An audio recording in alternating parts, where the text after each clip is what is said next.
Et coucou, j'espère que tu vas bien. Je suis très heureuse de te retrouver pour un nouveau post, un mois, un thème. Bienvenue dans ton espace sacré. Ce mois-ci, nous explorerons notre résilience face à l'échec et nous ferons le nécessaire pour la construire. Cette semaine, nous aborderons ce qu'est l'échec. On va essayer de comprendre ce qu'est l'échec. La semaine prochaine, la seconde semaine, nous développerons une mentalité de croissance. La troisième semaine, nous renforcerons ta résilience émotionnelle. Et la quatrième semaine, la dernière semaine, nous intégrerons l'échec comme un moteur de réussite.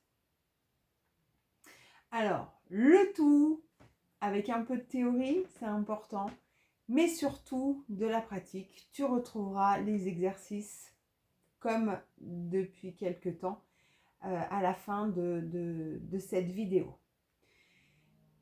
Ce post est un chemin pour comprendre, pour ressentir et pour transformer. Installe-toi, ton âme sait pourquoi tu es ici. Alors pour commencer, on va aller comprendre qu'est-ce que c'est que l'échec et les impacts que cela peut avoir.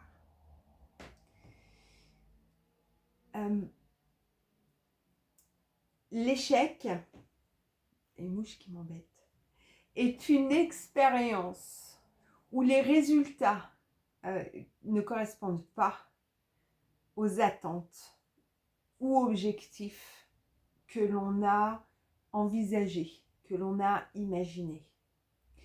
Ce n'est pas une fin en soi, ça c'est déjà la bonne nouvelle, mais une étape naturelle dans tout processus d'apprentissage et de croissance. Les impacts émotionnels et psychologiques qui sont liés à l'échec, c'est souvent un sentiment de honte, de peur, de frustration, de perte de confiance. L'échec peut également, du coup, déclencher des mécanismes de défense. On va éviter certaines choses pour, justement, ne pas risquer d'échouer. Et on peut aussi également culpabiliser. Ce qui va être très important, c'est de reprogrammer sa perception de l'échec. Voir l'échec comme une opportunité d'apprentissage.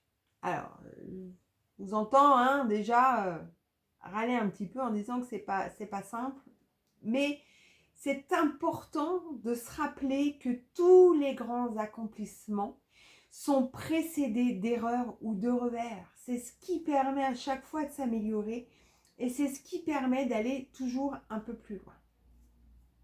Bref de blabla, on va passer aux exercices. Le premier exercice que je te propose, c'est une petite analyse de tes échecs passés. Tu vas lister 3 échecs marquants dans ta vie. Tu vas noter les émotions qui y sont associées et les leçons apprises, même si elles sont apparues bien plus tard.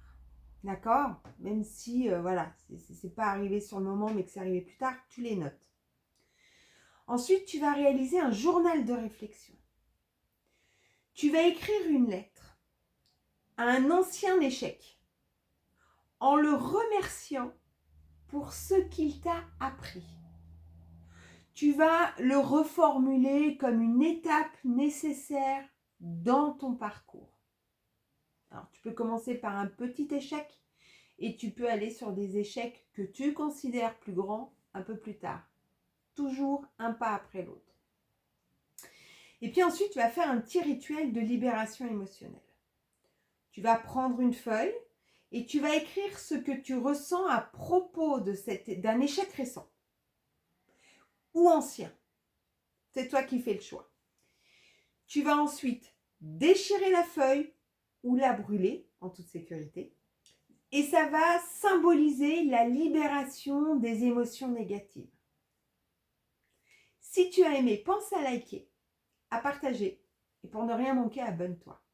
Je te dis à la semaine prochaine pour la prochaine semaine du thème, je ne sais plus le thème, construire sa résilience face à l'échec. Je te dis à très bientôt, prends bien soin de toi et puis bye bye.